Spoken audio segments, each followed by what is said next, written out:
ഭരണകാലാവധി അവസാനിക്കാനിരിക്കെ മാനദണ്ഡങ്ങൾ മറികടന്ന് കരാർ ജീവനക്കാരെ സ്ഥിരപ്പെടുത്താനുള്ള നീക്കവുമായി സർക്കാർ മുന്നോട്ട്.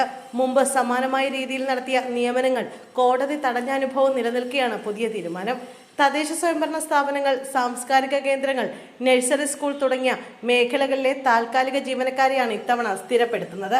സുപ്രീം കോടതിയുടെ ഉമാദേവി കേസ് വിധിയിലെ നിർദ്ദേശങ്ങൾ തെറ്റായി വ്യാഖ്യാനിച്ചാണ് ഈ നടപടിയെന്ന ആക്ഷേപം ശക്തമാണ്.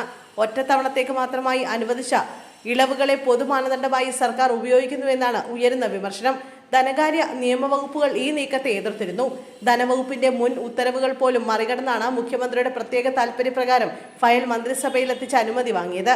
സ്ഥിരപ്പെടുത്തുന്നവരിൽ ഭൂരിഭാഗവും മുൻകാലങ്ങളിൽ രാഷ്ട്രീയ താൽപര്യം പ്രകാരം ജോലിയിൽ പ്രവേശിച്ചവരാണ്.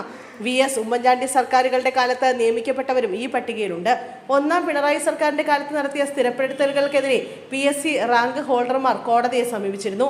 ഇതിനെ തുടർന്ന് കേരള ബാങ്ക് ഉൾപ്പെടെയുള്ള സ്ഥാപനങ്ങളിലെ നിയമനങ്ങൾ മരവിപ്പിച്ചിരുന്നെങ്കിലും പുതിയ തീരുമാനത്തോടെ അർഹരായ ഉദ്യോഗാർത്ഥികൾ വീണ്ടും ആശങ്കയിലായിരിക്കുകയാണ്.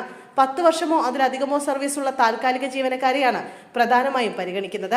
ഗ്രാമപഞ്ചായത്തുകളിലെയും നഗരസഭകളിലെയും കരാർ ജീവനക്കാർ, ലൈബ്രറിയന്മാർ, നഴ്സറി അധ്യാപകർ, ആയമാർ, എംപ്ലോയ്മെന്റ് എക്സ്ചേഞ്ച് വഴി ജോലിയിൽ പ്രവേശിച്ച ശേഷം ദിവസവേതനക്കാരായി മാറിയവർ എന്നിവരാണ് ഇവരിൽ ഉൾപ്പെടുന്ന വിഭാഗങ്ങൾ.